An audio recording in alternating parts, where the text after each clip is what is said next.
And as you see from the picture on the screen, I would like to call your thoughts to the life and loves of her Gobind Khorana, whom I had the honor and the pleasure to work with for several years. Khorana got a Nobel Prize in '68 because of his contributions to the genetic code, and I collaborated with him on his second accomplishment, which was the synthesis, the total synthesis of a gene. What is the relationship between Khorana's work and the subject of our workshop? I think it's very clear. The genetic code is important. Synthetic genes are probably also very important, especially after we will hear what Hamilton Smith will tell us later in the day. So I think that, as you know, Khorana died last year, and I think it's appropriate to remember him for a moment.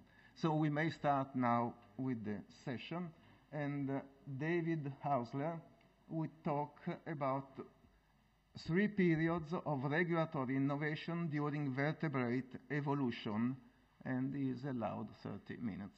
Please go ahead.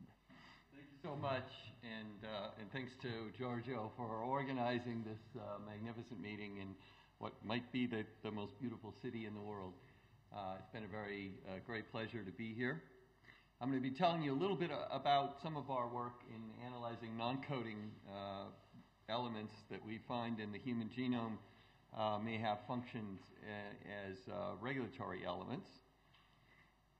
Some of this work dates back to the time when we first compared the human and mouse genomes, just looking for conserved regions. This is a plot that shows the conservation of 50 base pair windows taken either from ancestral transposon insertions in red or in the whole genome in blue, and you see that there's this excess of conserved regions. This is just on a normalized z-score of conservation here. And this excess bulk of conserved DNA, which is changing slower than random drift, is about 5% of the genome, and it includes almost all of the 1.5% that's coding, and that leaves 3 times that much non-coding DNA that looks like it has signature for purifying or negative selection. If you look into these elements and ask what are the properties and how we might decode their function by looking at the types of substitutions that do occur in these regions or don't occur in these regions, you find that you can tell a lot from that. This is a nice study by Kellis et al. In flies, and this has similarly been repeated in other clades. When you look at the highly conserved regions and you look for a triplet code, you can see that, of course, that is remarkably conserved in the coding regions, and that is a dead giveaway, incredibly high statistical confidence that that particular pattern of lack of substitutions or tolerated substitutions indicates coding. In the middle, you see some of these highly conserved regions where you can firmly reject the hypothesis that they're coding by the frame shifting non-multiple of 3, indels, and nonsense mutations throughout. And then at the bottom is an example. Oh, thank you. At the bottom is an example of a case where the hypothesis would be that there is a conserved RNA structure because you see pairs of substitutions that are consistent with the preservation of RNA secondary structure, and there's a great history of looking at those. So if we focus on the ones in the middle group that don't show any evidence of being transcribed and don't show any evidence for, or we can reject the hypothesis that they're coding, then we end up with a large number of elements that are highly conserved in vertebrates. And some of them are, in fact, incredibly conserved. We call them ultra-conserved elements. It was a little bit of an arbitrary cutoff here, but here's a few of them around the gene ARX. We noted that we often see them around ancient genes that are involved in development or very highly conserved transcription factors. This one involved in brain development. Each one of these ovals represents one of these ultra-conserved elements that we studied and we and others studied.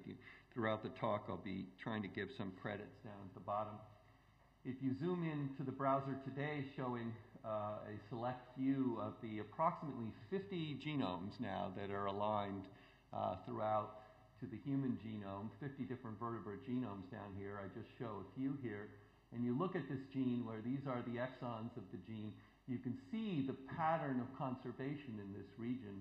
And what's striking is that the exons are not the most conserved features in this area. It is these other features, and you can see that they're present all the way through the vertebrates that we have on this diagram, including zebrafish, and there are 5 fish genomes actually. Occasionally you'll see some that aren't conserved in the fish. This one back to frogs in terms of the divergence time. But oftentimes we see these deeply conserved elements.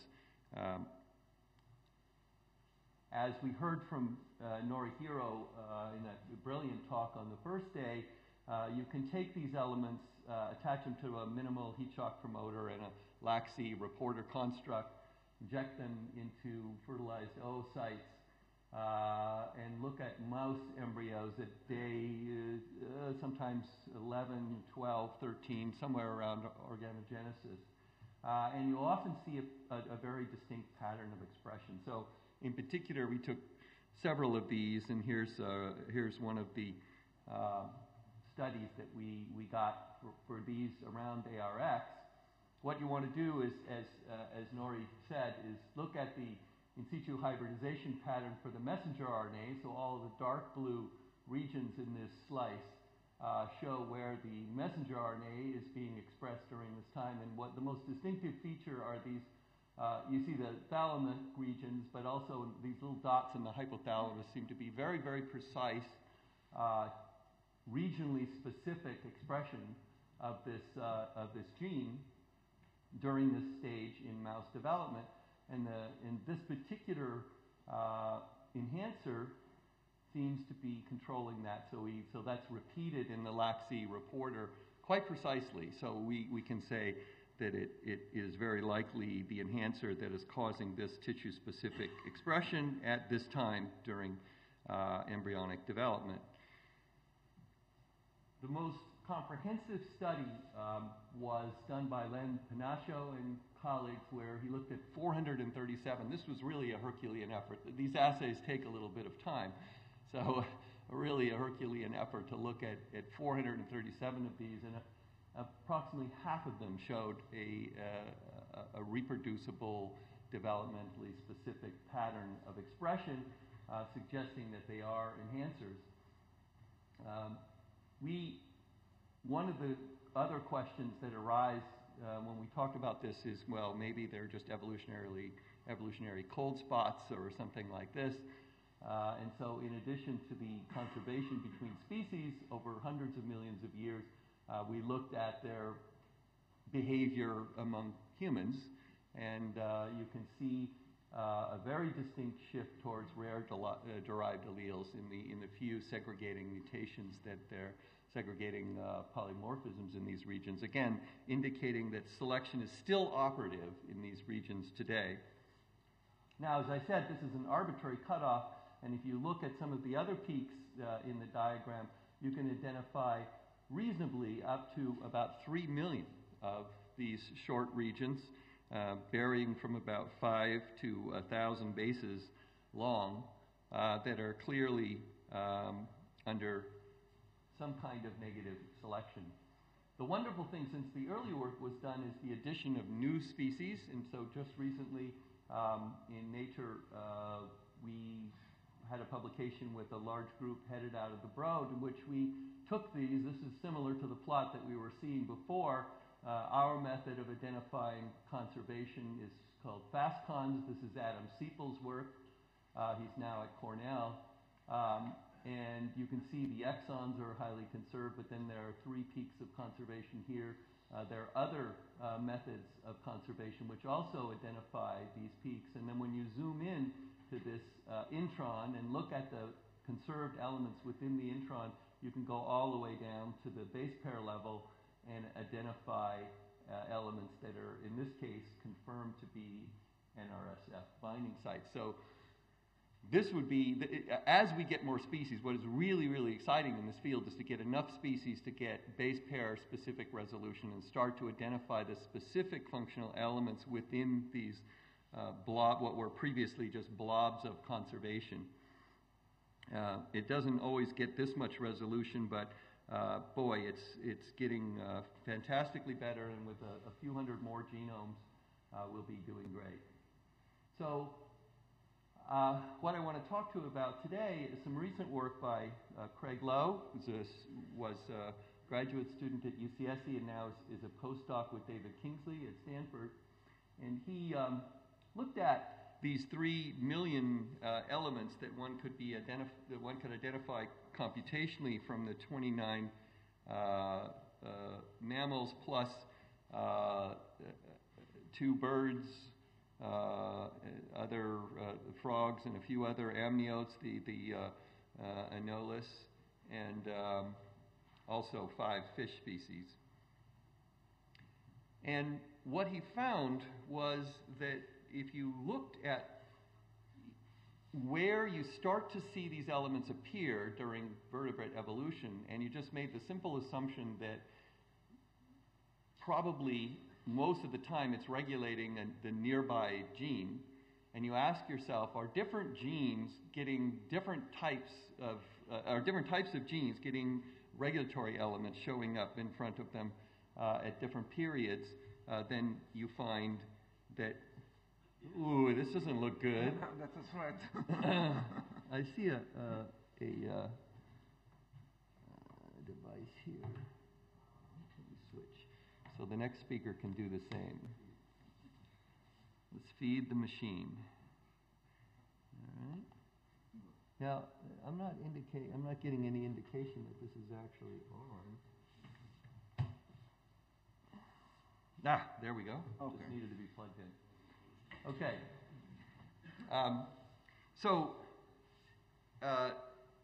You find that these elements are appearing in front of different classes of genes at different times, and so this is the result that we'll describe now.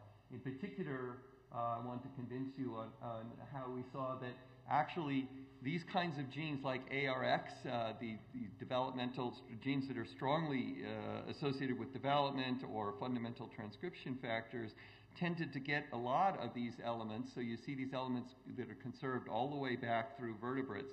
You see them near these genes very dramatically, and this was not our new observation. Everybody had observed this from the outset with these elements, that they tended to like these neighborhoods around these ancient transcription factor body plan type genes.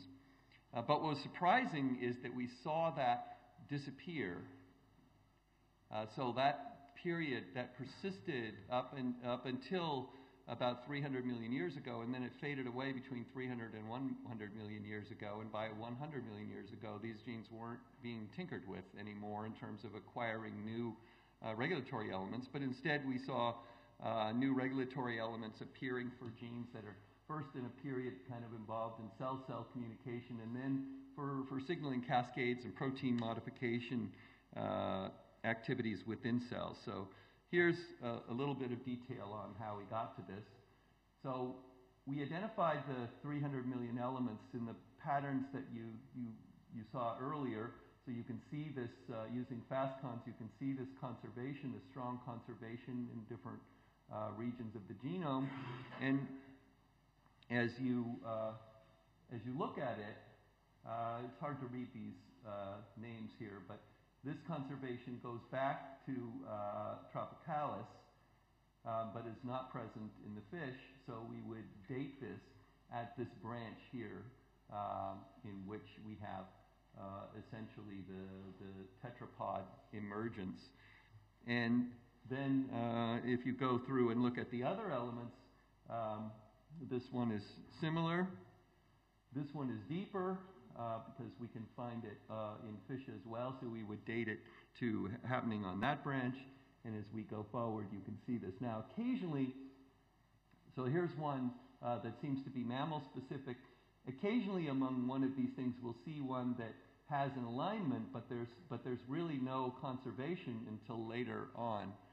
That's rare to see that, but if the conservation appeared after the alignability appears, then we actually go by the conservation. It was less than 1% of them where we had that, but mostly as soon as it's alignable, it's under some kind of negative selection.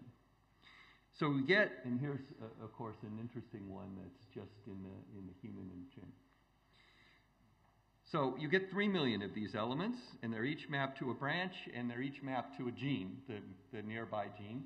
And so you have an enormous number of data points. So we took the gene ontology, the GO, and we sorted out those genes and looked at what was happening on each branch in terms of functional elements. And so if you go through the more than 10,000 categories of genes in GO, the category of transcription factors pops out as having a very distinct curve where we see an enrichment of 2.5-fold for transcription factor genes acquiring these new elements in the very early periods and then dropping off. And as I said here, when we get up into this range, it is just no more than random chance. And we did this actually 5 different ways from the human perspective, just doing everything aligned to the human genome, and then we repeated all of the software and everything for the cow, the mouse, the stickleback, and the Medaka. So we actually did this 5 different times. And so you can see this is from the human's perspective, but if you look at the other mammals' perspective, you see the same trends. And then if you look from the fish, these are the blue ones, you see exactly the same trends, although we're not able to get a good data point here at the beginning or an agreeable data point there. So the trend seems to have occurred independently after these lineages split. They continued to lose new regulatory innovations around these transcription factors. If you do the category of developmental genes, you get a similar trends. That was the mammals, and these were the fish, again dropping off. So if we're not if we're not tinkering with transcription factors and developmental genes in the last few 100 million years, then what are we doing? Well, in the mammals, we show, in each case, we showed this peak here with genes involved in receptor binding, and this was the strongest kind of increase in this region. If you ignore this part, we have poor data in the fish here, not enough comparative organisms. But if you look for a steep increase as the other was decreasing, then this category pops out, and you see that it actually peaks and comes down. And if you do this separately in the fish, you see actually the same trend. And then finally, if you look for stuff that persists all the way, you can see in the mammals, you can see these genes involved in protein post-translational modification and other activities involved in signaling go up, and we can't do that much for the fish. We don't have enough outgroups. So the conclusion is that it looks like transcription factors and developmental genes were obtaining a large number or more regulatory innovations than other genes in the early period of vertebrate development. Then there was a period in which intercellular signaling was the popular way to tinker with genomes, and then finally intracellular signaling, protein modifications, and so forth. So you might ask, well, what if you do this differently? Don't use GO, but think about it from a developmental biology point of view. What are the important phenotypic traits that evolved during this time? And we need ones that we can have a fairly large set of genes for, so that we can accumulate this information, because while we have 3 million elements, and they're short, and we got a lot of noisy information about each one, so it's the power of the large numbers that makes this work. So we thought, well, maybe the development of hair would be interesting, and so hair started with these development of these placodes that actually result in either hair or feathers. So this is an adaptation occurring earlier on in amnio evolution, and then specialized to hair. And the beautiful thing about this is because there's so much study of this with the mouse phenotyping and so forth, there were a list of 400 genes that we got out of the literature, and we just took that list verbatim as hair phenotype associated genes, period. And we ran it through and asked, as a category of genes, what do you see? And indeed, you see these regulatory enhancements peak here and then drop off again. So this was the period in which the regulatory elements around those genes were being tinkered with. Now, you can also say for all of these categories, what about the genes themselves? Did new genes appear, or were there large changes? And nothing is happening here. And for the most part, when we went back to the other categories and so forth, like the transcription factors, there's nothing going on at the protein level that's remarkable. They don't change that much. It's the regulation that's changing during these times. So, where are these new regulatory elements come from? And I want to harken back to a wonderful discussion we had on the first day of the meeting. It's clear from looking what we know about transposons that about 20% of them you can just point to them and say, that element jumped in on a retrotransposon for the most part. DNA transposons contribute little, but some. The actual number might be much higher because, as was mentioned earlier, we don't know how to organize and recognize these. Yorka was saying that. And so we don't know, we can't be certain for the older ones. But in some cases we can, and this is an interesting story that many of you have heard, but I'll repeat it briefly here. One of the ultra-conserved regions, ultra-conserved region 338 that we studied way back in 2004, turned out to have matches to the coelacanth genome when we just searched all of the genome sequence that was available. This is not one of the fully sequenced genomes at the time, but there were snippets of DNA in GenBank, and we got this remarkable match, 80% identity over hundreds of bases. And what was fun is that this of course, is kind of a missing link between land tetrapods and fish. And so we dissected this element, showed that it was a Pol3 promoter, and had a Pol3 promoter and had the structure of a SINE element.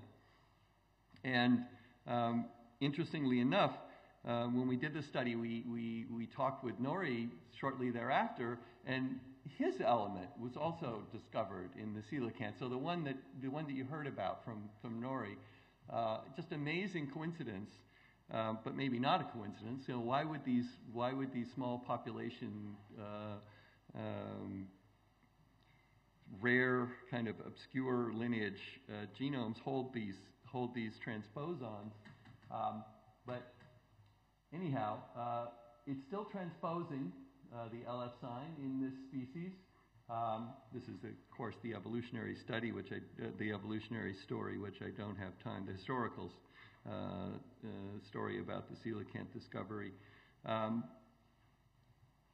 It's remarkable that these things are still working. So here you have a transposon that was active towards the end of the Silurian period here, and it's still active after 400 million years in the coelacanth with thousands of copies in the genome, and yet the thousands of copies that were presumably present back here are have given rise to only a few dozen copies that are accepted for some kind of function, presumably, otherwise they would have completely rotted beyond recognition during this time period. And you see them at orthologous positions in the tetrapods that we sequence. Well, you see this guy's chock full.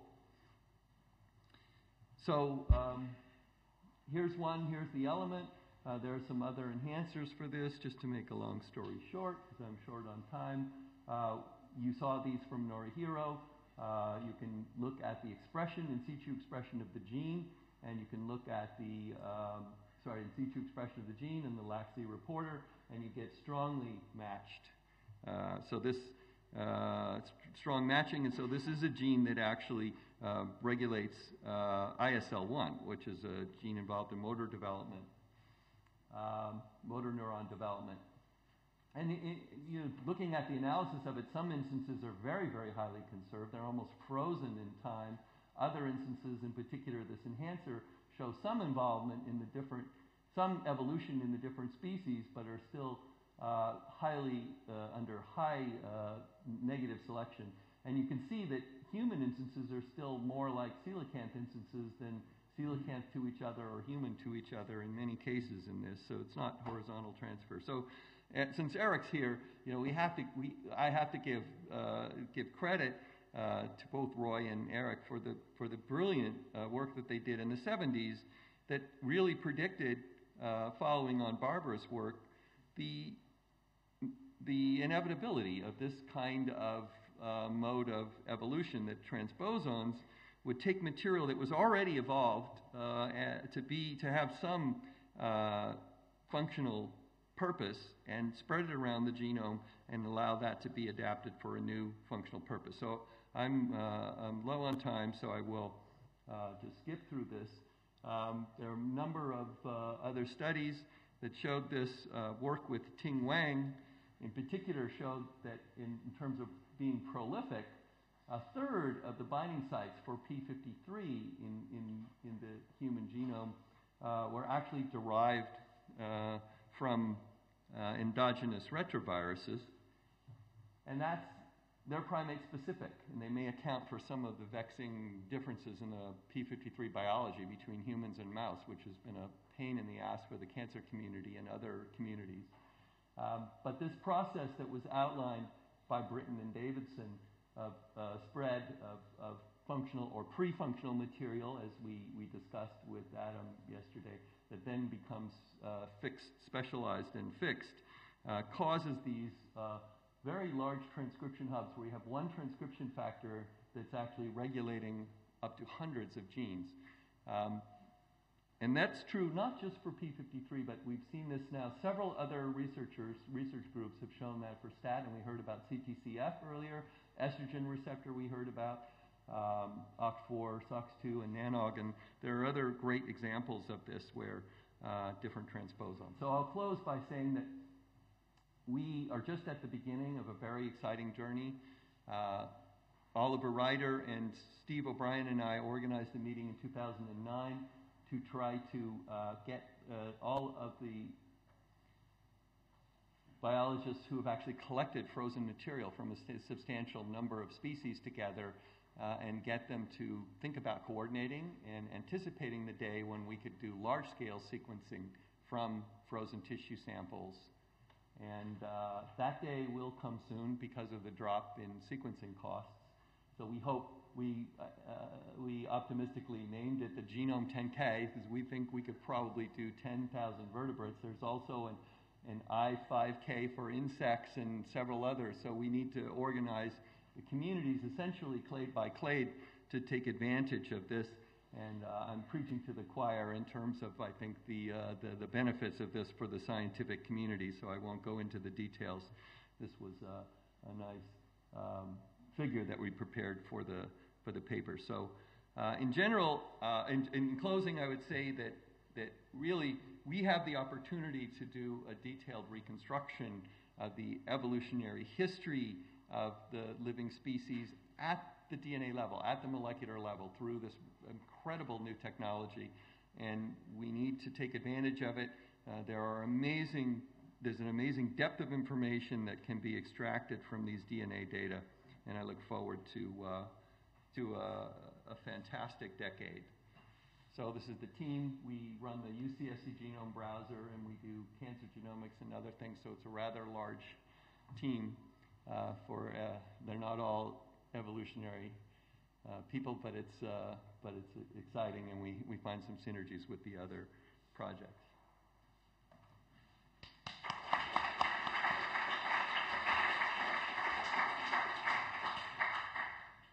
Okay, there is time for a short question. Pregnant, of course. Maybe this is just the beginning of a longer conversation, but when you spread these transcription factor binding sites throughout the genome, you're spreading the sites not only for one transcription factor, but for whatever other paralogs there are in that transcription factor's family. That's right. And I think when one looks at the expression patterns of different members of a transcription factor family, you often find very divergent expression patterns in different tissues. So do you see any signatures of ways that this may be actually a kind of a reverse arms race, that is, that one of the ways to maintain specificity of control of certain genes in the face of invading transposons is to ramp up the level of competitive transcription factors to block them? Yeah, that's a great idea. No, I hadn't thought about that. That would be a great study, and one could think about doing that systematically doing that from a modeling analysis of these data. That's great. Because I'm thinking, say, for example, zinc finger transcription factors, which have exploded since the tetrapods got online. The zinc fingers are a fascinating story, and they maybe one of the things that's important is we are blind in most of the assays that we've been doing to repressive activities of these sites. And that there's increasing evidence that the zinc fingers are very powerfully involved in turning things off rather than turning things on. And so we need these large-scale assays for that as well. And there's every reason to expect that the same process would have spread around sites that turn things off. So that's another important thing. Okay. I think we'll take the second question and further at the end of the session. Sorry, we are a bit late. So going to the three areas of innovation that involve different functional classes of genes. You showed these enrichment plots, which looked good, but then you look at the y-axis of these plots. Yes. You see that the enrichment, that they're shown in a particular way that is often used, starting from, say, a little below 1 and then going up to a little over 1. So could you elaborate a little bit on the kind of statistics that is behind the delineation of these three epochs?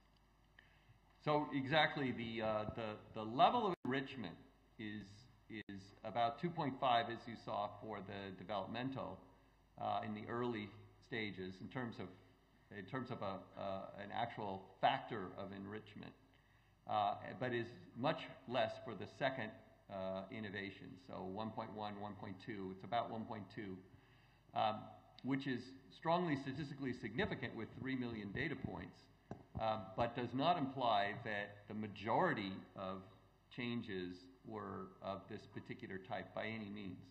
So what we're able to with a large data set is we're able to get these enrichments measured quite precisely relative to the other categories of genes, but it's not that we see that there's a domination in one category of change. It's a very good point. Okay. If we are sober in the questions and sober in the answer as well as we've been, we may gain time and have a long and adequate discussion at the very end. So we'll proceed. Thank you very much.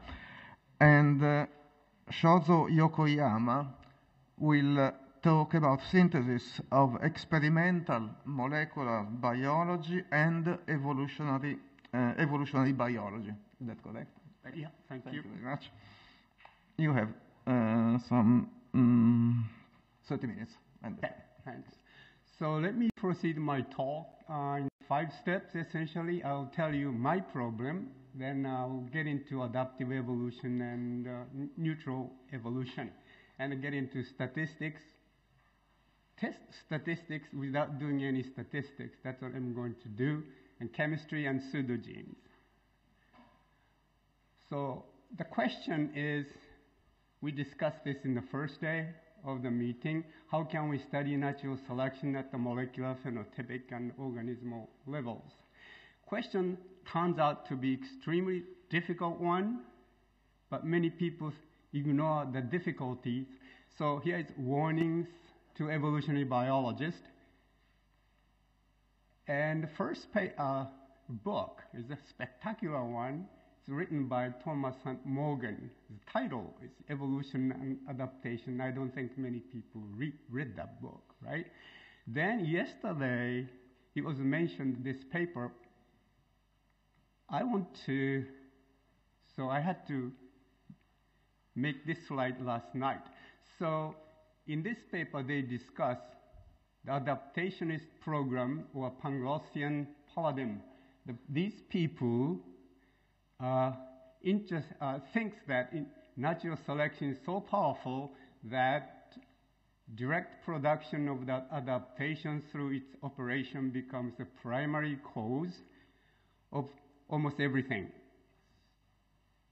So English is a little bit difficult for me, so I have to translate through Japanese. So whenever you see any morphological differences or functional changes, you consider that's adaptive. So that's not really true. So we have to really look into it.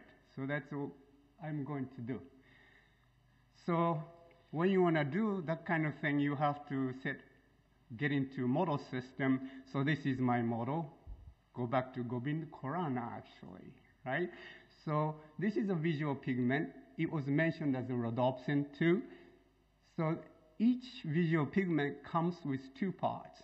One is in the middle, sitting in the middle, 11-cis retinol or vitamin A1 aldehyde, and 7-transmembrane protein opsin.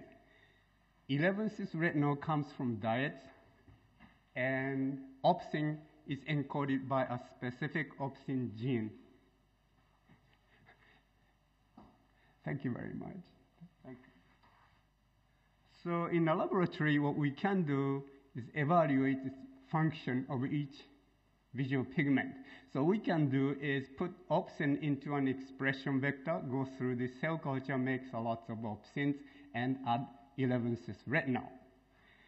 Then opsin wrap it around, forms visual pigments. So we purify them using antibody and put through light. That's what we do. Then what you can see is kind of peak, very nice normal distribution you can see over here. So this example comes from bovine rhodopsin. When you can do that wild type, you can put a mutation at this left-hand top, then go through this in vitro assay. Then in this particular case, alanine at 292 was replaced by serine. Then as you can see, 10 nanometer shift to the left side. So for vertebrates, we can do this experiment for any species, almost, I would say. So in this particular case, right, so let me see. So we use a jargon, it's easier to say. So peak is known as lambda max. Lambda max comes from 360 to 640. That's the widest, longest range we could measure today. So that this difference, spectral difference, is known as spectral tuning. In phototransduction today, we still don't know how things work, right? After lots of mutagenesis experiment. So I want to give you one example. Here is a human red pigment and green pigment. Having these two, you can differentiate from green to red. But I know some of you cannot do that here because 8% of males are colorblind, red and green colorblind. So when we make a slide, you better be careful a little bit, right? So in this particular experiment, it has been done is red pigment, put 3 mutations, then red pigment becomes green sensitive. So these people, Asenjo et al. In this paper, put reverse changes too, to the green pigment, then does it go back? The answer is no, so it goes stop in the middle.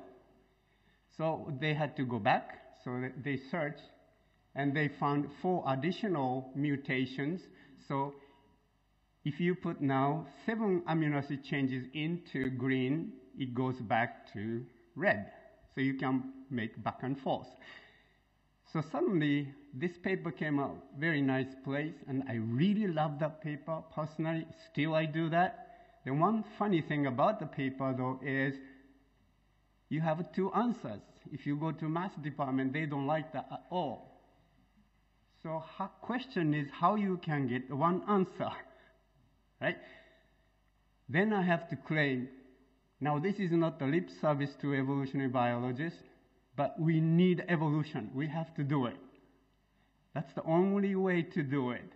So here is you can see red and green pigments and infer ancestral pigment and engineer them.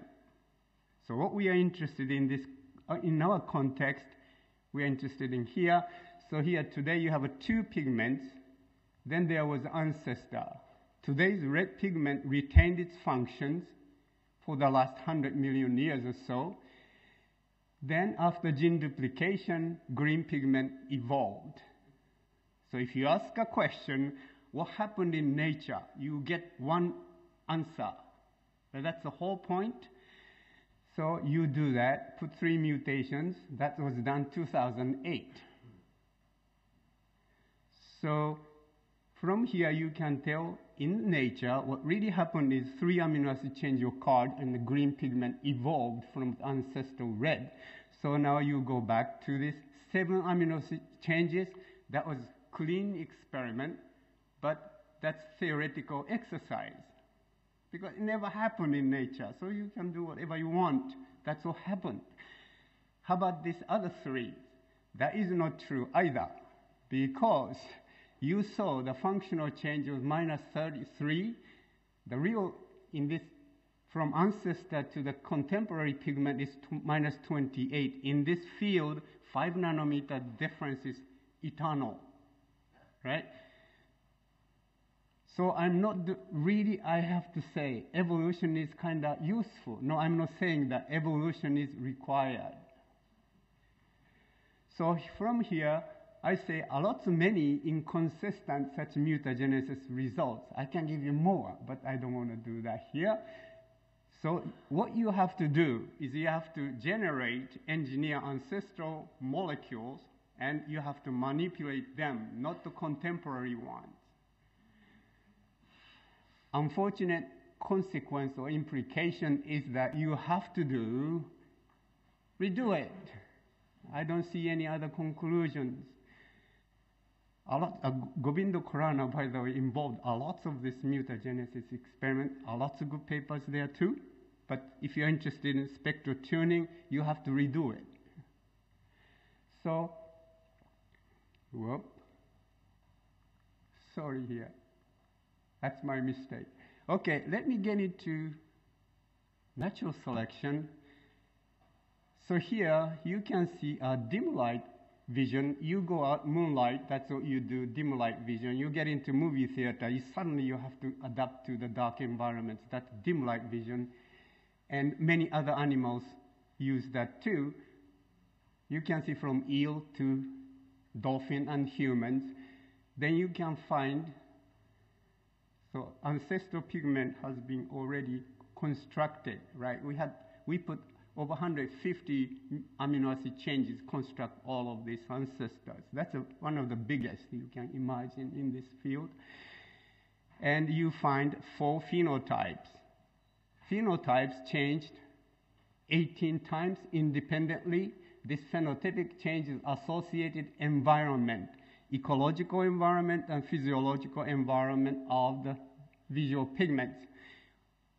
So this, because of the independent origin of the functional changes which environment associated, we consider this is adaptive.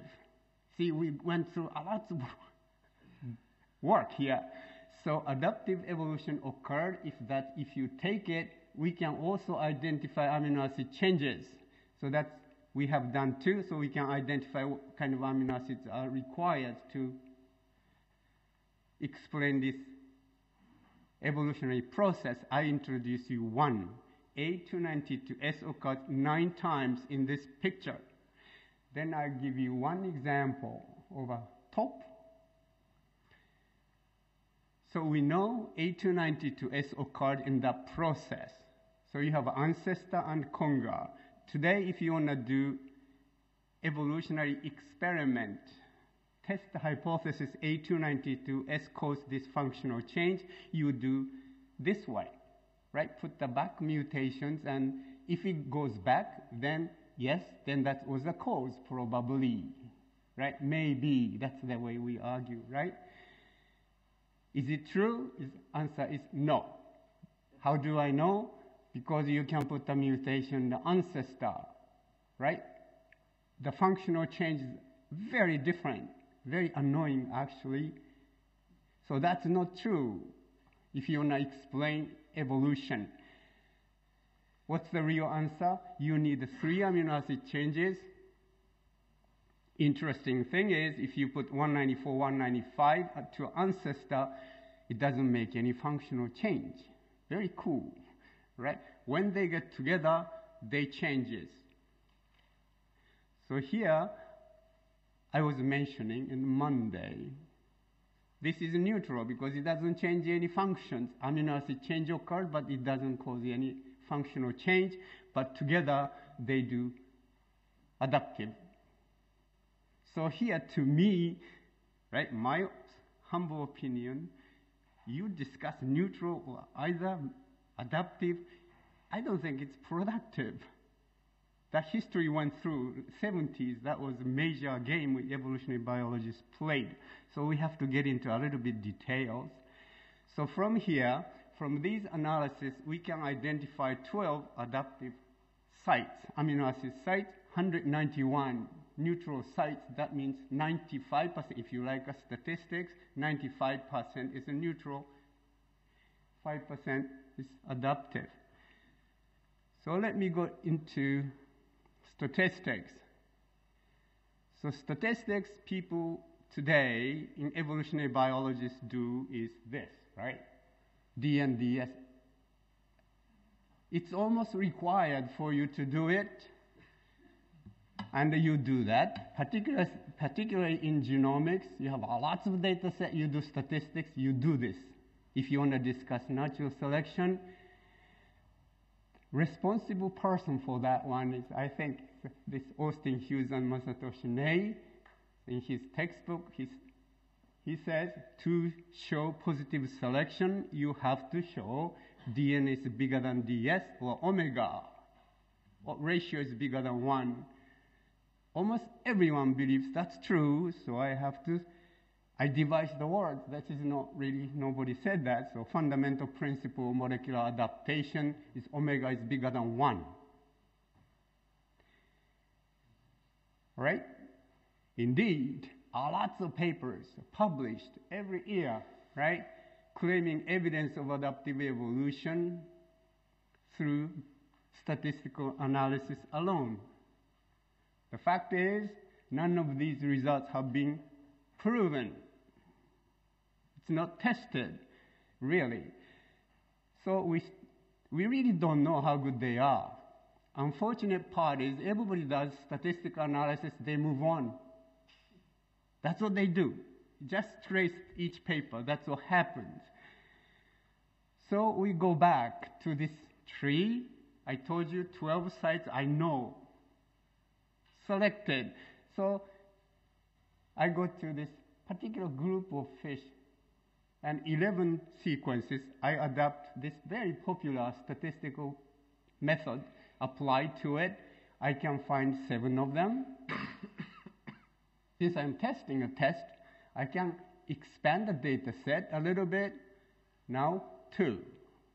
I use every one of them, none. Don't you say, what the hell is going on here? But that's what they do. You remember, lots of papers published every year. That's what they do. Because their own interest is there. They do statistics. So you go back to this, my favorite term, fundamental principle of molecular adaptation. Is that true? We have 12 sites identified, so why don't you do that? The DNDS, actually, I didn't do this, but Professor Ney and his colleague did. Omega 0.4. Now I have to put a question mark on that one. You have to remember, this has been going on last 20 years, right? So I go to this particular tree, made it up, but from the real data set. So I do statistics again, 3 positively selected sites I can identify. This shouldn't be true because they are all pseudogenes, right? Why? You cannot do DNDS, but you can get the answer. I'll come back to this pseudogene at the end, right? So you can go to another package. This is a little bit conservative. Then you cannot find any positively selected site. I knew that before I did that, because you need 200, 300 sequences to get the result. Good result. PAMO, all predicted amino sites are wrong, right? 12 adaptive sites, experimentally justified, none identified. As you saw, I use kind of trick, right? I tricked everyone, use a pseudogene, still you can identify it.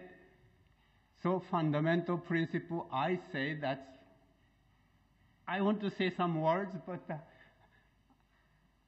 at best I should say untested assumption. People don't realize that's assumption. So next step, in the beginning I was telling you I was interested in this mechanism of spectral tuning and mechanism of adaptive evolution. Today, the best thing you can do is identify what kind of amino acids are involved. But it doesn't tell you anything about how things work.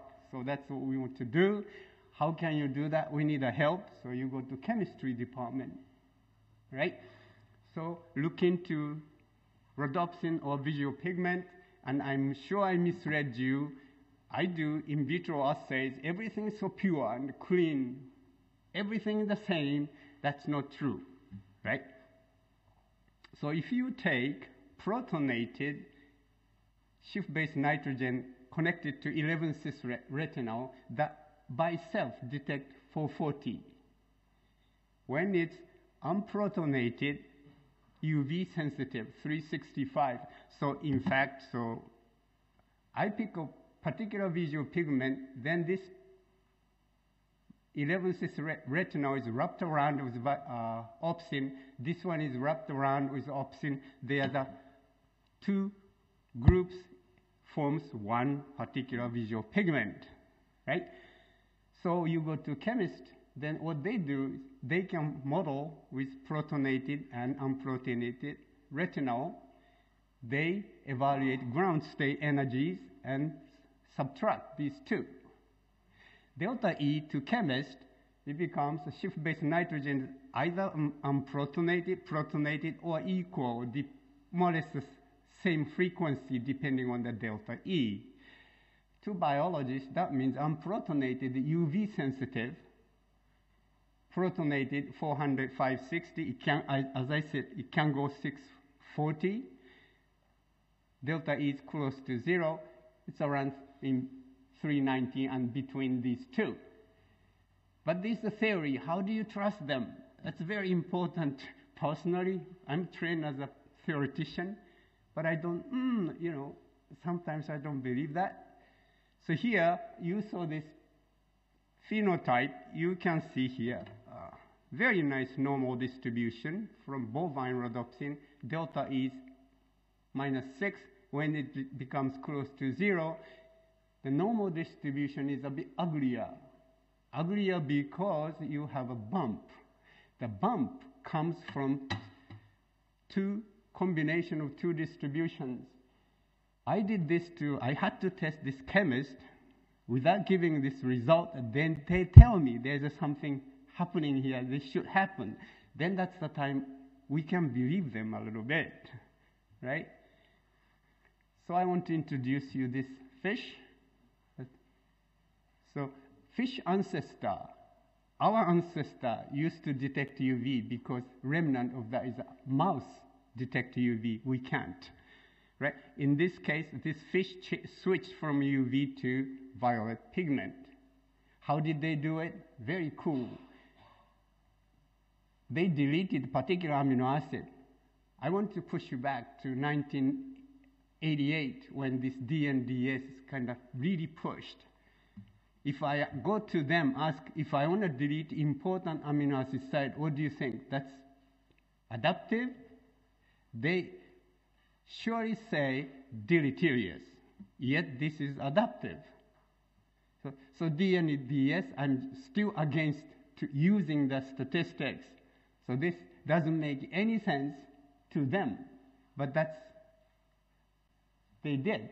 So again, going back now, chemists, they have to make two types. There's unprotonated and protonated forms. There's a difference in number of hydrogen bond.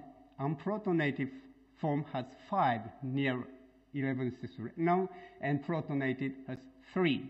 So energetically, left side is more stable. So in frequency-wise, they are the more common form of the two. So eventually, this is UV sensitive. On the other hand, scabbard fish today, the right side is more stable. That means they are violet sensitive. Right? So from here, we can say spectral tuning SWS1 pigment, UV, and violet sensitive pigment. I think we know what's going on. That is hydrogen bond network around 11 cis retinol is a critical, which consists of 6 amino acids and 2 water molecules. This is Ahmed is a postdoc, very brilliant one. And let me get into pseudogenes because I mentioned pseudogenes before. The probably most famous work on pseudogene comes from Wenshan Lee and Takashi Gojobori and Masatoshi Nei and Miyata Yasunaga around 81. So you see globins, the duplications, one of them becomes pseudogenes. What they did, as far as I can see, they evaluated evolutionary speed before and after.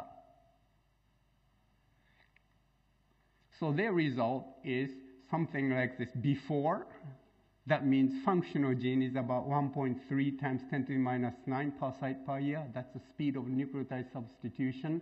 But if you go to pseudogenes, it jumps. It becomes much faster. That means that it's showing a neutral evolution is happening because pseudogenes, dead one is evolving faster. That should be neutral. I do agree with that one. So I want to tell you a little bit cuter to me. It's our baby. So here you can see evolutionary tree, and pearl eye is a fish, cichlid is a fish, coelacanth is a sort of fish, bats, galagolores, that's nocturnal guys, and dolphins and whales and seals. They are all pseudogenes. And otherwise, normal functional genes. Interesting thing here is coelacanth pseudogene. We estimate that happened about 150 to 200 million years ago. Yet they have the shortest branch. That's a surprising one, right? That's dead already for some time, right? So that's what I want. That's the reminder for me. Question. Now, biology, many of them lived in the blue oceans or blue waters, yet they destroy the blue sensitive genes, right? It's very interesting. That's the part of evolution becomes so fun. How do they do that? Unfortunately, why do they do that? I don't know the answer, but I give you 2 observations.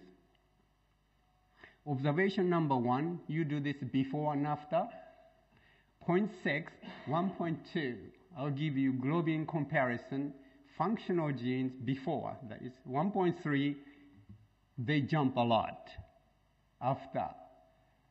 So this pseudogene in opsins, it's like a globin genes. It doesn't make any sense to evolutionary biologists, I hope, because that's still so conservative. Observation number 2, this is a pearl. I have to say, the picture is not cute, but this is very cute fish, eyes facing upwards, right? That's not like a usual fish.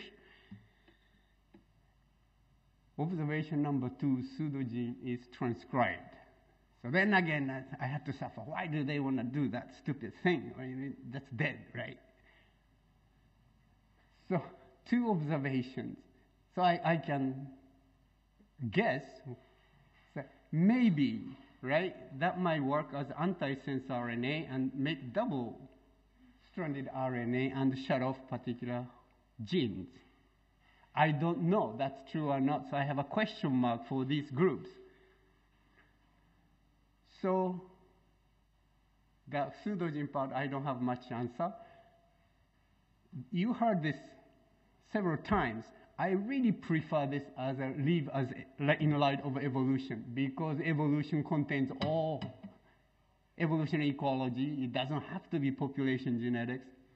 Or molecular evolution should be included that too.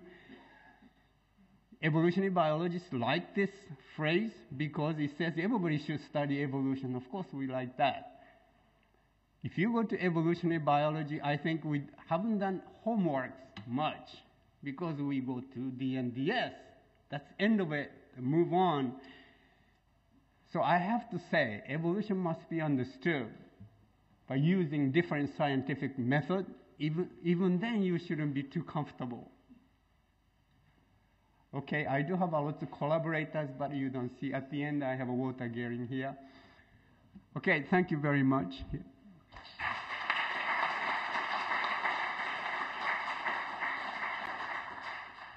Okay, you've been very sober in your presentation. Thank you. So we have time for a couple of questions, please. It's over there. Right over there. I think it's too much to say that the DNDS test is a fundamental principle. I know that. Yeah. So I think you should be careful. Because, no, I was careful, yeah. But I wanted to reject it. Yes. Only when there are multiple changes which can be statistically tested, we may find DNDS higher than 1. Mm-hmm. But a single amino acid change may be critical. In this case, DNDS test is failure. So I don't know in this case. So I want somebody come up with different systems and attack. I'm studying ABO blood group genes, Fine. And there are only 2 amino acids which are necessary to change the substrate. In this case, we cannot use DNDS. Okay. Anyway, yeah, that's a comment. So compute omega. Do you know? Down there, and then. Okay, sorry. Okay. Continuing on that exciting subject of the failure of DN over DS. Yes. Now, we're really looking, when we are measuring DN over DS, at 2 very, very different kinds of situations. In one situation, which is very straightforward, you count D and DS over the entire coding sequence of a gene. For very few genes can you get omega greater than 1.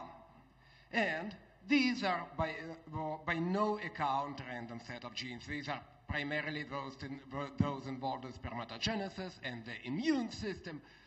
It really makes not very much sense to deny positive selection in these categories of genes. Now, there is a totally different situation when you are trying to identify positive selection for a single site. For that purpose, you have to align multiple sequences and some maximum likelihood model, like it's done by Zichen-Yang in Imb. And this is where the problem is, I tend to believe, because selection will be different in different parts of that tree. This is not really taken into account, whether the maximum likelihood model is realistic enough, and so on and so forth.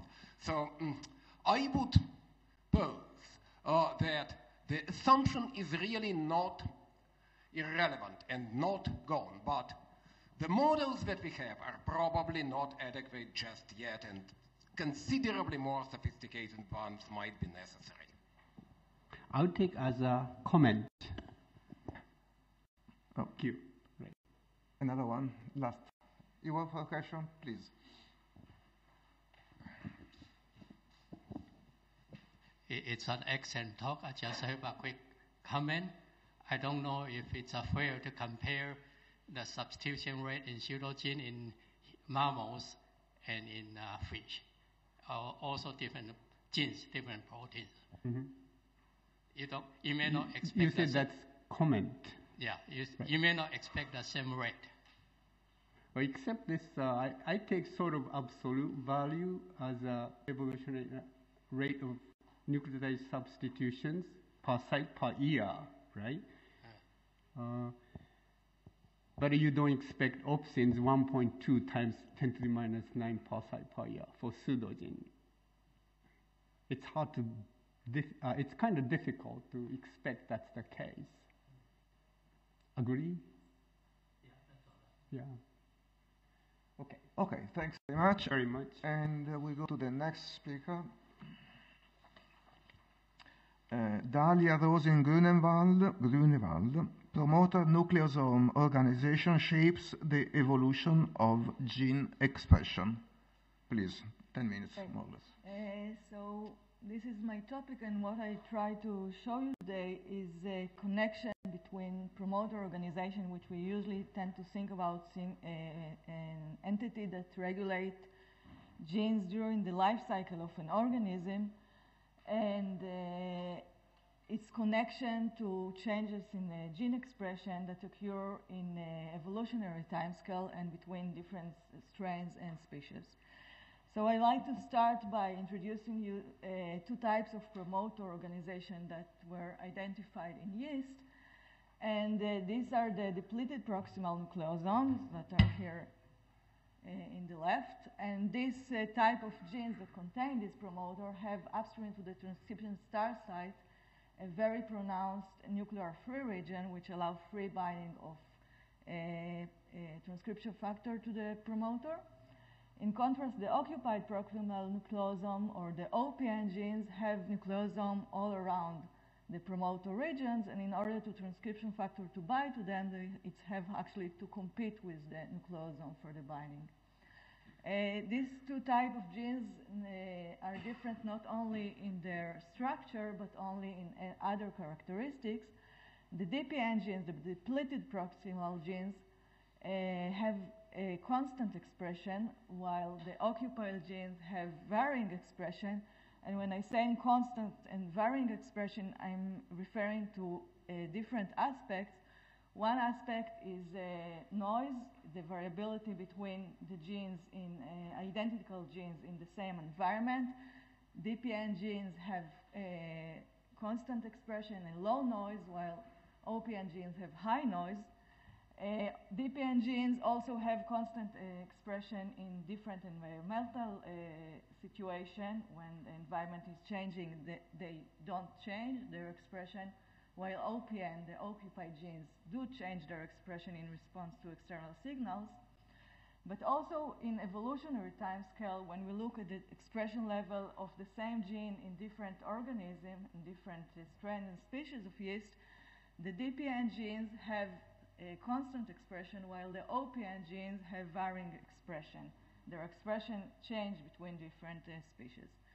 And we actually want in this work to understand if we can try to understand how this evolve, how these differences occur. And what we ask is, do OPN, the occupied promoter, and DPN differ also in their response to selection pressure?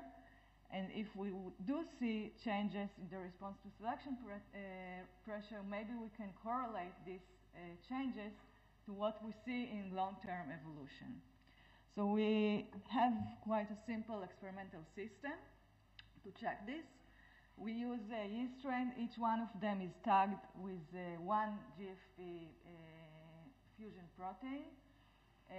And we can we have taken many such strains. Each one of have one tag protein, and we can measure their expression level by FACS. And here is plotted the expression, the GFP expression level of the protein versus the forward scatter, which is a measure of cell size. we can then select the 1.5% of the cells that show the highest expression level of the population. We collect them, we grow them, and we repeat this selection procedure for many times until what we get is that we now have a new population that is the evolved one, which is different and have higher expression level than the parental population. We did this experiment for 41 genes that belong both to OPN and DPN classes, and we could successfully evolve 35 of these 41 genes, and the success was more or less the same for both DPN and OPN. Both of them evolved, and both of them evolved more or less in the same rate. We had to imply the same number, more or less, of selection cycles to get evolution for both OPN and DPN. So till now, we don't see any real change between the two type of promoters. So we went on to check what is the mechanism of evolution that changed the expression in this both in these two classes. Even without knowing exactly what the mutation that occur in each range, we can quite easily, by genetic means, identify which type of mutation occurs, and this can be separated to dominant versus recessive mutation, and also to cis versus trans mutation, with cis mutations are connected to the gene locus itself, while trans mutation occur elsewhere in the genome.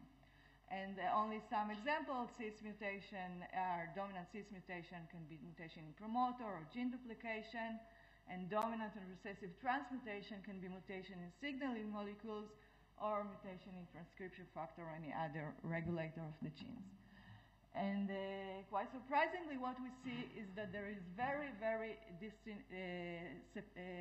good separation between the type of mutation that we get in the DPN gene and the type of mutation that we get in the OPN genes.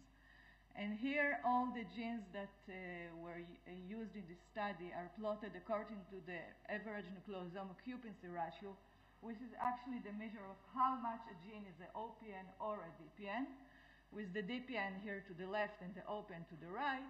And the color code indicated dominant mutation or a recessive mutation.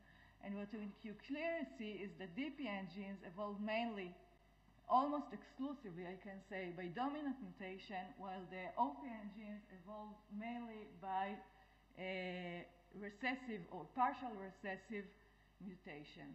We further analyzed the genetic changes to separate between cis and trans mutation, and what we saw that the DPN genes evolve almost exclusively by dominant cis mutation, while the OPN genes, the occupied promoters, evolved by recessive or partial recessive transmutation.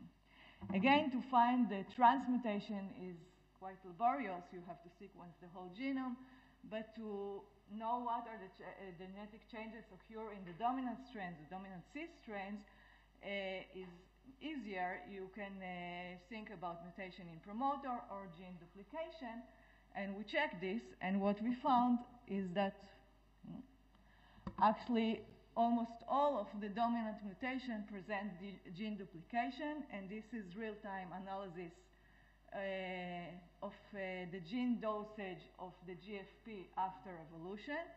And you can see in blue the dominant strain, in the red recessive strands, and you can see that the gene dosage of the dominant strain is double of the gene dosage of the recessive strain. So we have here gene duplication. We further wanted to ask if this gene duplication is local, if the gene that was under selection itself duplicated, or it's something wider that occur. And for that, we perform comparative genomic hybridization, and we can identify the extent of the duplication. And what you can see here, this is an example of a dominant strain that harbors gene duplication. And you can see here that chromosome 8 in this case, which the gene under selection is sitting on, is duplicated. You have double the signal of this gene. While in the recessive strain, there is no sign of genomic rearranging. This is not very obvious because you can think about a situation that even if it's transmutation, a transcription factor or another signal molecule will be duplicated by chromosome duplication, but this is not what we see. we see that the dominant strain have chromosome duplication and the recessive strain does not. So to summarize up to here, DPN genes evolved almost exclusively by chromosome duplication, while the OPN genes evolved mainly by recessive transmutations, which are not associated with duplication. The last things what we wanted to check is what is the stability of the evolved phenotype. And by this, maybe somehow correlate between the short-term evolution experiment that we perform and the long-term changes that we see between the two groups of genes in their expression divergence. So we just grow the cells for many generations. Here there are about 120 generations, and we follow GFP expression along this growing, and what we see that in the cases where chromosome duplication occur, we lost the higher GFP expression level and it's come back to its parental expression level, while in recessive transmutation cases, the higher GFP expression level remained for many generations. So chromosome duplication are easily lost, and we also show that it's actually the loss of the extra chromosome that occur here and not any compensating mutation, while other genetic changes maintain for many generations. So to summarize what we see is that in response to strong selection, the depleted proximal nucleosome genes, the DPN genes, evolved by chromosome duplication, which are easily lost, while the occupied proximal nucleosome genes evolved by recessive transmutation, which can be maintained for longer period of time.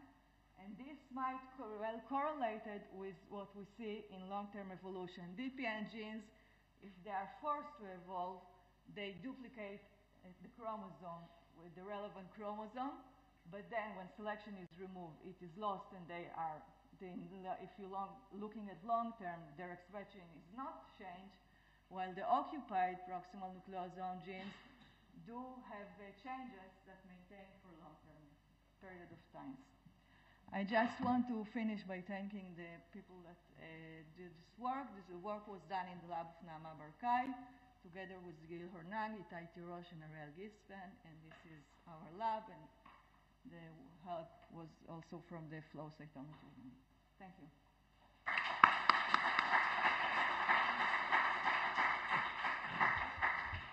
Thanks very much. I wonder whether there is any plant geneticist who might comment on gene duplications, but we have a question over there. I was just curious, the occupied nucleosome case, where the nucleosomes occlude the OPN case, yes. Those were stress genes, right? The GAL genes, the GAL genes would be like that, right? Sorry? The GAL genes would fit in that category. Yeah. Totally, yeah. But your picture is then, of course, completely wrong. The nucleosomes don't occlude the GAL4 binding sites. There's a special structure there, and so on and so forth. I'm sure. I don't know specifically about the GAL site. The GAL genes, which category they are in, I can check it. What I read in the beginning, stress response, it's general that the two groups contain each one many genes. In general, stress response tend to be included in the OPN, and housekeeping genes tend to be included in the DPN. But this separation is not absolute. It's not that all genes are here or there. Okay, thanks very much. We may go ahead, and Michaela Schweiger is going to talk about identification of gene regulatory elements in nematostella, I believe, vectensis. Thank you. Thank you. So we are working on the C anemone nematostella vectensis, which belongs to the Cnidaria group, which has only two term layers, endoderm and ectoderm, and one apparent body axis. While on the other hand, the bilaterians evolved the second body axis, so bilateral symmetry, and the third term layer, the mesoderm. Cnidarians are a sister group to all bilaterians, and therefore can be used to study the evolution of bilaterality and mesoderm. And when the genome of Nematostella was sequenced, people expected to find maybe less genes than in bilaterian model organisms. However, it turned out that this simple creature has a highly conserved gene repertoire compared to humans, and humans and both Nematostella retain about 80% of ancestral introns, and Nematostella has many genes, for example, involved in mesoderm development, despite not having mesoderm, and has a very high complexity of developmental gene families. For example, it has about 12 out of 13 Wnt genes, while, for example, Drosophila only has 6. And therefore, we hypothesized that maybe it's not an increase in genetic complexity which leads to an increase in morphological complexity, but it rather has something to do with the complexity of gene regulation. And as we all know, for example, a gene in, which can be expressed in different tissues in a mouse or Drosophila embryo, for example, in limb, heart, and brain, and this gene that could then have 3 different enhancers, each regulating expression in one of these tissues. However, nothing is known about how gene regulation works in Nematostella, and therefore we decided to try to identify gene regulatory elements throughout the Nematostella genome as a first step in understanding gene regulatory networks in cnidarians. And to do this, we decided to use the help of chromatin modifications. And as we have heard this morning, open chromatin marks both promoter and enhancer regions in mammalian cells, and this open chromatin, or so-called open chromatin modifications, can be used to identify enhancers and promoters. And we decided to identify gene regulatory elements in Nematostella to perform chip sequencing of these chromatin modifications together with generating a transcriptome for this animal. And this is what this looks like. So here's on the x-axis you just see the position on the chromosome, or rather scaffold in this case. And this is a gene model for a gene called brachyury. And we can identify, of course, transcription start sites based on RNA sequencing. And then we can see that the different histone modifications, for example, histone acetylation and H3K4 trimethylation, are located at around the promoter of this gene. And when we look genome-wise, so here's just as an example, H3K4 trimethylation, we can see that, just as expected from what is known from other organisms, this modification locates at transcription start sites of active genes, which in this case are just aligned at their TSS. And we can use these histone modifications to mark active promoters in the genome. However, we failed to really use only these modifications to identify distal gene regulatory elements. And therefore, we decided not to believe that there are no enhancers in Nematostella, but rather to use a different approach, which was to use or to generate antibodies against tissue-specific transcription factors. In our case, a transcription factor called brachyury, and P300, which is a transcription cofactor, or a histone acetylase, which has been used in many different studies in mouse embryos, for example, to identify gene regulatory elements or distal enhancers. So here I'm switching back to the same region in the genome, and you can now see that, well, first of all, this transcription factor binding sites have a higher resolution than the histone modifications, and well, in this case, you can see that both P300 and also brachyury bind exactly at the transcription start site of the brachyury gene. but also about 1 kb upstream, which we thought would then represent a potential distal enhancer element.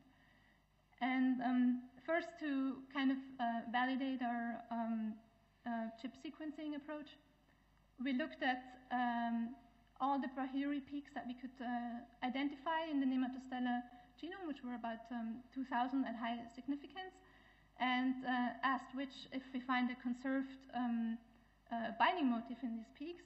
And indeed, we identified the T-box, which is also the motif that Brahiri binds to in vertebrates. And not only that, but this T-box was actually enriched exactly at the summit of these peaks, suggesting that both our chip approach and the peak finding approach work quite well. But then, of course, to really conclude that these are enhancers, we wanted to do some in vivo validation. And we used this upstream, so 2.4 kb upstream region containing both the TSS, but also this potential distal enhancer element, and cloned it in front of an M-orange reporter gene and looked for if it could drive expression in Nematostella embryos. And indeed, it drove expression around the blastopore, which is exactly where the Brahiri mRNA can be detected by in situ hybridization, suggesting that this region really contains the enhancers needed to drive Brahiri expression. And we also tested different regions for different genes, and actually even just taking this distal peak fused to a minimal promoter recapitulated this expression, suggesting that indeed using P300 or Brahiri binding, we can identify enhancers in the Nematostella genome.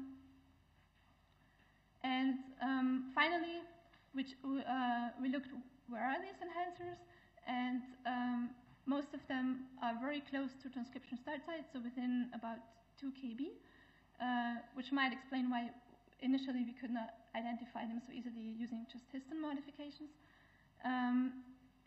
And when we look at how where they are located in respect to the annotation of the genome, we find that a lot of these peaks overlap with promoters, which I defined as from -2 kb upstream of the TSS until the TSS here. And this represents quite some enrichment compared to the genome average. So in summary, we could identify, we could use some open chromatin information combined with transcription factor or transcription factor co-binding to identify gene regulatory elements in Nematostella in a similar manner as it had been done in mouse or Drosophila.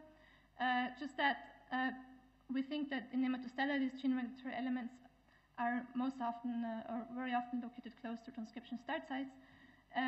However, we need some more information and analysis to really be able to compare the complexity of gene regulation in bilaterians and cnidarians.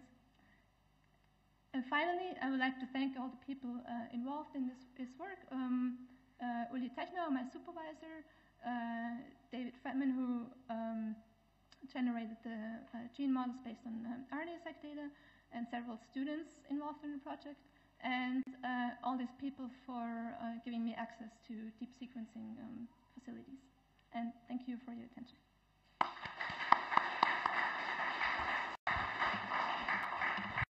Okay, thanks very much. You're going to be gratified with a couple of kind, hopefully, questions. So please, questions and comments for this communication. Excuse me, have you tried to look at the differences in the modifications of these possible cis-regulatory elements in dissected nematostella organisms? I mean, you had a fairly clear pattern, and so the prediction would be that if the modification was associated with the expression pattern, then you would have different modifications in the parts of the embryo that were expressing versus non-expressing. So were you able to do ChIP-seq on dissected embryos at all? we couldn't get enough material of that. All I can say is that when we compare different stages of embryos, we do see exactly that. So genes which are not expressed in a certain stage then also don't have certain histone modifications. And we're trying to establish a method to be able to pull out enough cells of an embryo to do chip on it. Yeah, I mean, the other question is, what's the typical intergenic distance in the nematostella genome? It's very similar to Drosophila also.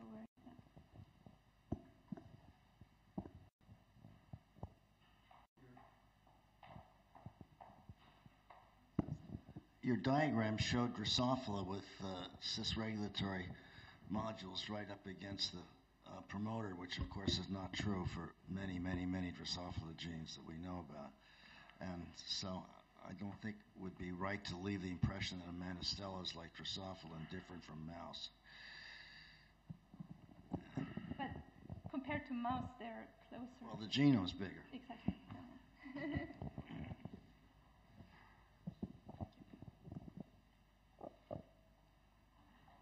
Okay, thanks very much. If there are no more questions for this specific communication, we have time for questions to be addressed to all the speakers of the day. You are not a speaker, I'm sorry. I apologize. You are entitled 5 minutes more. Right.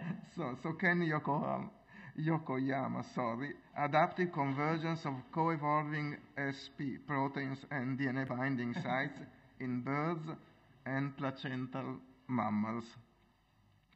Thanks very much, and sorry for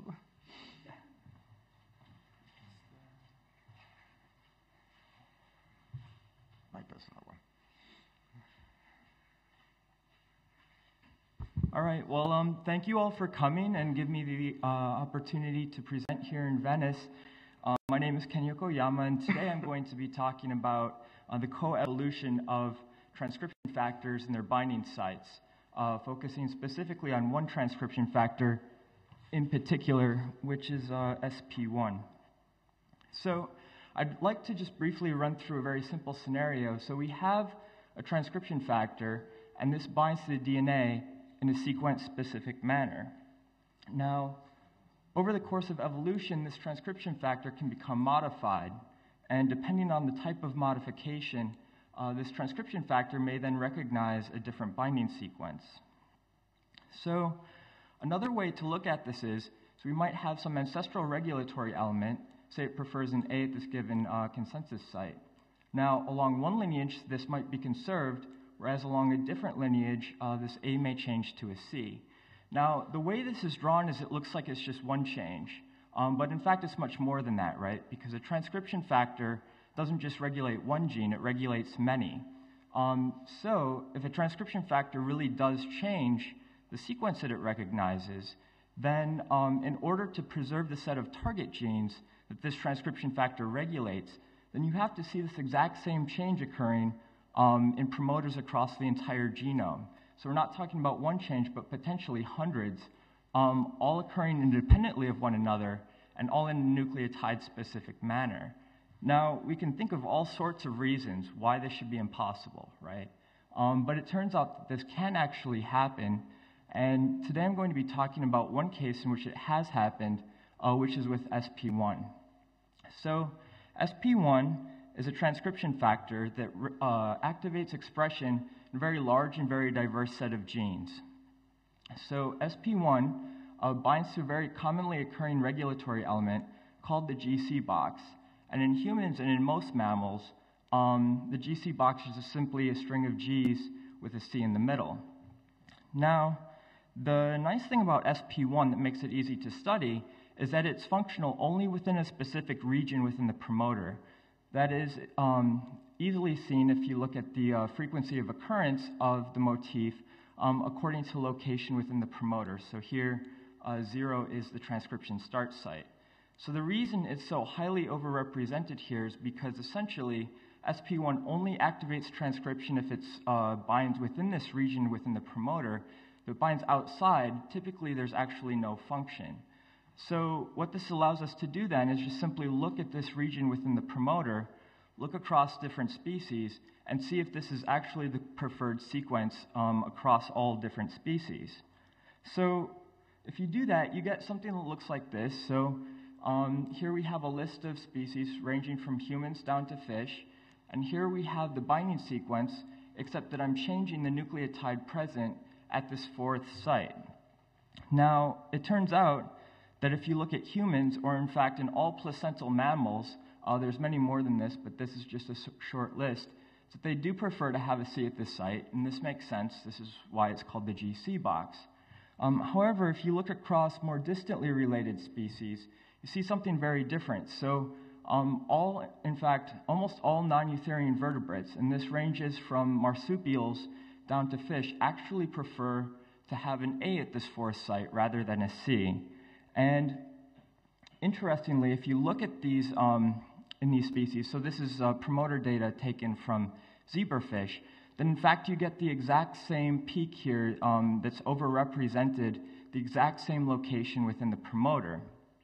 Now, this is true of all non-eutherian vertebrates with the exception of birds. So here we have 2 bird species, and like eutherian mammals, birds actually prefer to have a GC box rather than, so I'm going to start calling this the GA box because this is a more very convenient name for it. So now, since this GA box preference is shared across such distantly related species, we can tell that that was in fact the ancestral regulatory element, and that there were 2 independent conversions to the GC box preference, so once here in eutherian mammals and once here in birds. Now again, this is looking like, this is drawn as this just one change, right? But the GC box is one of the most prevalent cis-regulatory elements that there are. So you can just sit there, right, and count the number of promoters, how many before they had a GA box, now they have a GC box. It turns out when you do this, what this dot actually represents are cis-regulatory conversions across over 800 promoters throughout the genome. So this is not just simply an insignificant change. So we know what the changes in the binding sites are. Can we map this back to changes in SP1 that might have actually changed the binding preferences? So SP1 binds to the DNA through 3 zinc fingers. And interestingly, each of these zinc fingers is not only necessary, but also sufficient for nucleotide binding. That is, if you take SP1 and you cut out the individual zinc fingers, then the zinc fingers themselves will bind to the DNA with the same specificity, regardless of whether the rest of the protein is there. So we would imagine that any changes in the binding preferences that we see should be reflected through changes in these zinc fingers. Now, if you look at the amino acid sequences of these zinc fingers, so here's the sequences for all vertebrates for which we have data for, just taking this, for instance, from zinc finger 2, the first thing that you'll notice if you start to look into these is that they're highly conserved.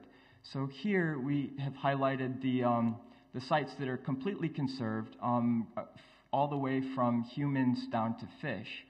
Now in zinc finger 2, and it's similar in other zinc fingers, there are in fact only 4 sites that differ across vertebrate species.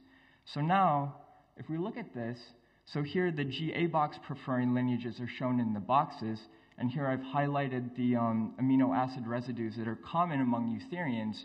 So what you'll notice is that these amino acids that are common within eutherians are also present in the GA box preferring lineages. So it doesn't make sense that they could be responsible, right, for the changes that we see, because they don't match what we see within the phylogeny. And this is true of all sites on all 3 zinc fingers except for 1. So here, what I'm showing you, this is site -13, and this is consistently occupied by methionine in eutherians except for shrew, which contains a leucine. Now, interestingly, if you look at GA box preferring lineages, right, so ranging all the ways from marsupials down to fish, you get this completely conserved valine, right? And interestingly, now, so if you look at birds, right, so again, birds have also acquired this GC box preference. You get this independent substitution to an isoleucine at this site. Now, This is the only site in any of the zinc fingers that corresponds at all to the changes that we see. And interestingly, it actually corresponds not only in eutherians, but also in birds. So this is a sequence, but what we might be more interested in is the change in the structure. So here, first of all, it turns out that zinc finger 2 is in fact the exact zinc finger that binds to this fourth evolving site. Now, interestingly, site -13 is this red residue right here. And as you can see, it directly contacts the amino acids that directly bind to this fourth evolving site. Now, all I'm doing right now is showing you just pictures, but in fact we can be much more principled about this. So we know which sites are non-conserved across vertebrates. And so we can ask the question, well, if you go ahead and change those amino acids present at those sites, what kind of an effect does it have on the peptide structure? So we do this computationally. You can simply go in, change the amino acids present at those sites, and see what happens. Now, I don't have enough time to actually go into the results in detail, but actually the results are very straightforward. And simply that is, if you go in and you change the amino acids present at the other non-conserved sites, there's no change in structure. And it doesn't matter if you do it individually, in combination, it just simply does not seem to affect the structure. However, if you change the amino acid present at site -13, then all of a sudden there is a very significant impact on structure. And in fact, it's exactly where this peptide binds to this nucleotide. So now, it turns out that there's a little bit more to the story than this, right? So SP1, like I said, does bind to the GC box. However, SP1 has several paralogs. And two of these paralogs in particular, so SP3 and SP4, also recognize the exact same sequence. So these bind to the GC box as well. And all three factors co-regulate these genes through competitive binding to the same sites. So for instance, if there's a high concentration of SP3, this displaces SP1, and so this affects gene regulation. Now, in order for this to actually occur, then of course these proteins have to recognize the exact same sites, right? So we would imagine when we start to see sites changes in the binding preferences of SP1, we would imagine there should be some kind of evolutionary change in SP3 and SP4 as well.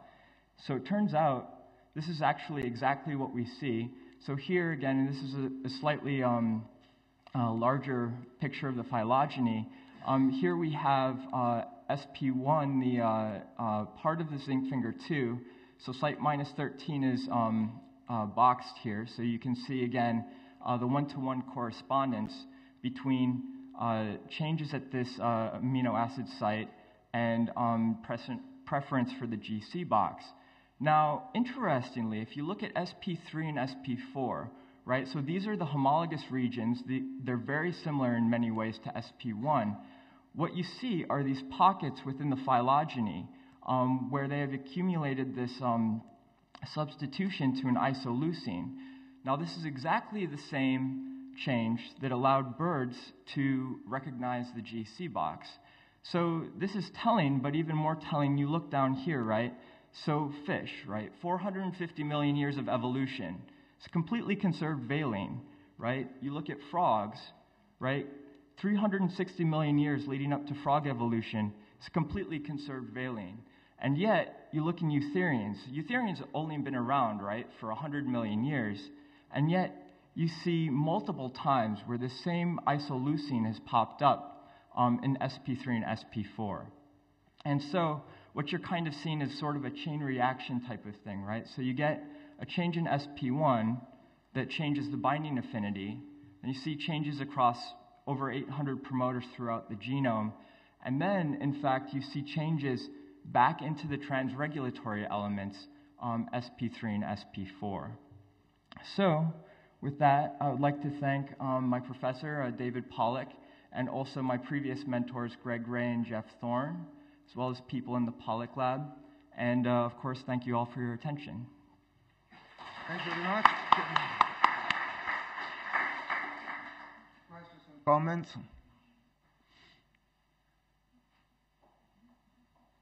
Over down there, and one here. We get to. So I noticed that the actual preferences for these of SP1 for either the GA box or the GC box are not actually particularly strong. So they seem to bind both. So possibly a scenario is that it's striking that leading to both birds and mammals, you have this increase in GC content driven by whatever cause. So that maybe either mutation pressure, biased gene conversion, selection, drives up GC content in a lot of promoter regions. And that just leads to a lot of GA boxes being converted to GC boxes, and then that causes the change in SP1. Would that be a realistic sort of evolutionary model? So I mean, there certainly is, yeah, it is a good point. The one thing, though, is that if you look at where GC content is the highest, it's actually right at the transcription start site. So where I showed you this overrepresentation of this motif is, it's actually at a slightly different location.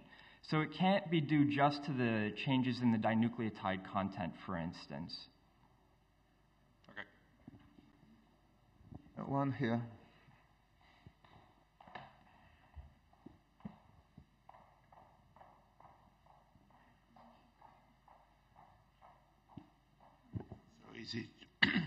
Is it sure that only those 4 base pairs are involved in the DNA-protein interaction?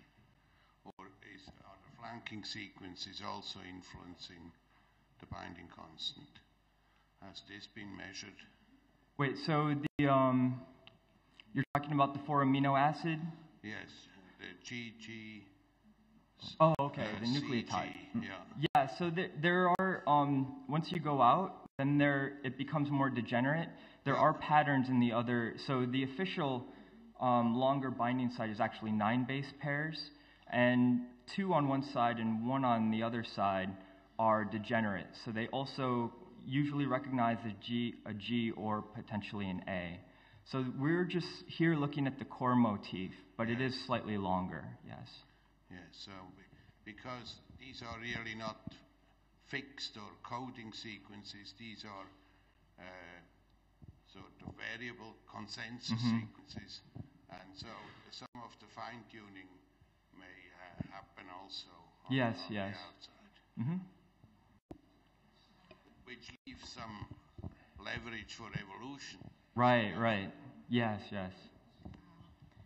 Am I correct to understand that there are redundancy in SP1, 3, 4, you said?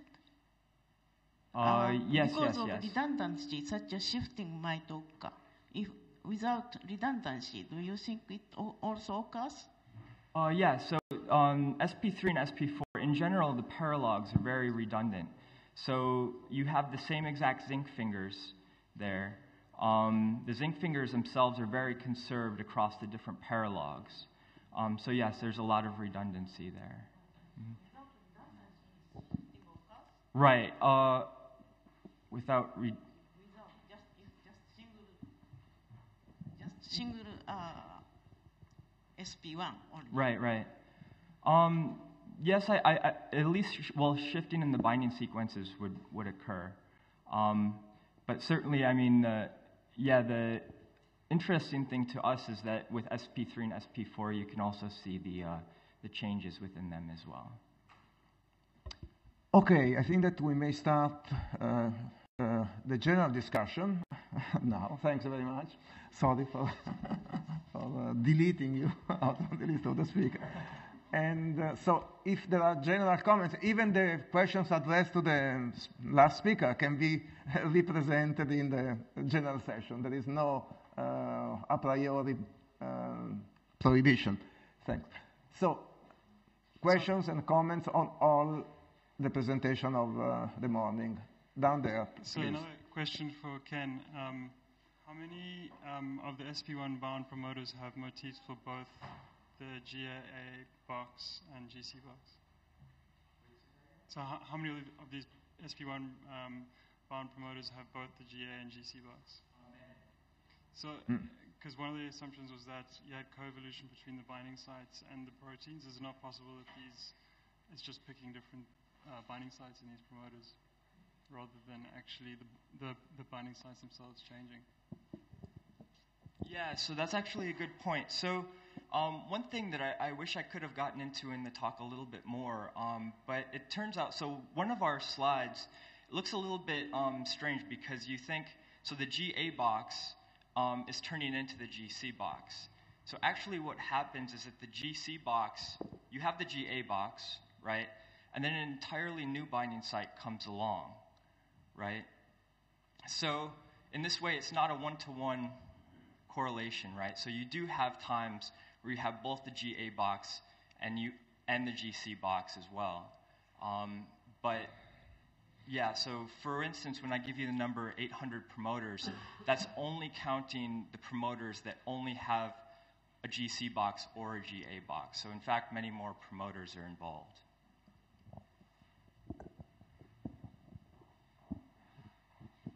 Okay, this is a comment on Shozo's talk. So I would agree with you that you have to be cautious about interpreting evidence of adaptive evolution from statistical analyses. But I'd also argue that statistical analyses may be as powerful, if not more powerful, than molecular biology in determining what is adapted and what's not. And that's for two reasons. First of all, we really have no idea what natural selection acts upon. So you're thinking in terms of opsins as being simply involved in spectral tuning, but of course there are many more components to a protein than just that simple function. But actually a much more important point is the fact that natural selection is a much better arbiter of what is adapted and what is not than we are.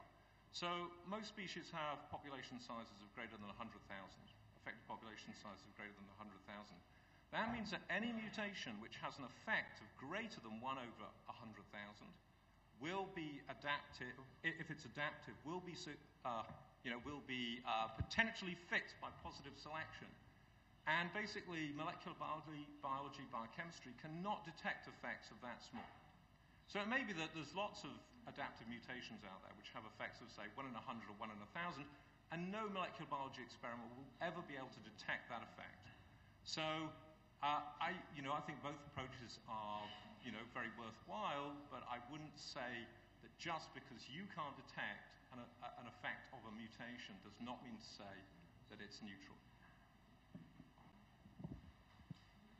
Actually, physics can help this one, because when I say ecological environment is we know the distribution of light. Okay, so that's one big factor to select certain pigment, because that's the way it works. Because light comes to the ocean, then a lot of different kind of parts will be eliminated, absorbed by water. So when you go deeper, it's a very narrow light of distribution comes. So environment is particularly important in this case. Yeah, I agree. Selection, if you become vague, it's very difficult to argue back and forth, right? If you say, okay, visual pigment may have other functions, can you imagine, right? So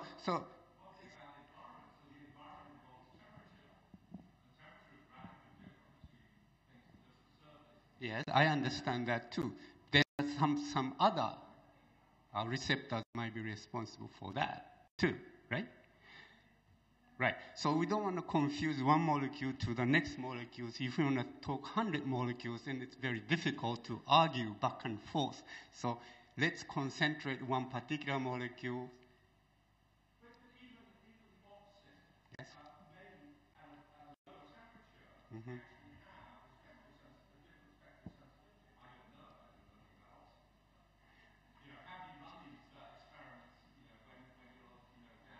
But there is no other wavelengths you can see.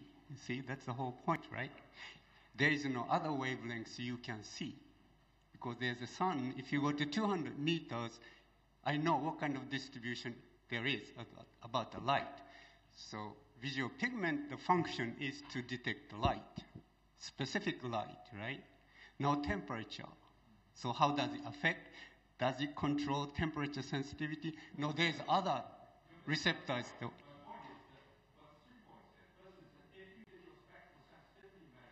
Yes? Right? Uh-huh. The other point is that even if you get a very small difference in spectral sensitivity, natural selection may see that as being sufficiently different for a natural. Not, so first question I say no, not for the temperature. So I deny that, right? It's clear cut. pH it can be yes. You've done the experiment with temperature. Yes. Right? So this is the interesting part of the selection argument, I think. We have to concentrate and focus particular things. Fine. If there are no other comments or questions, oh, one there, sorry. Okay, that's the last one. I have a comment about the talk of David Haussler, and he mentioned about 3 periods of regulatory innovation during vertebrate evolution. And the last one is intercellular signaling. It's just coincide as a PT mass extinction. So the that data was analyzed from mammalian lineage, or the bird also included in bird, of fish. And anyway, some very important event occurred at that PT mass extinction. Yeah, the data aren't precise enough to really associate a shift at that. As you saw, the curves are rather gradual, so we didn't want to make a claim of association with the giant extinction event at the end of the Permian. But it's possible that there obviously such a radical change in the fauna would have an effect that would be measured in terms of different genes acquiring different adaptive modalities. So it's a great speculation. Our data just aren't precise enough to really to make that leap. So, if there are no operative communication from the organization, I think we can stop here. It's 1 o'clock, and resume at time, let's see, 2:30.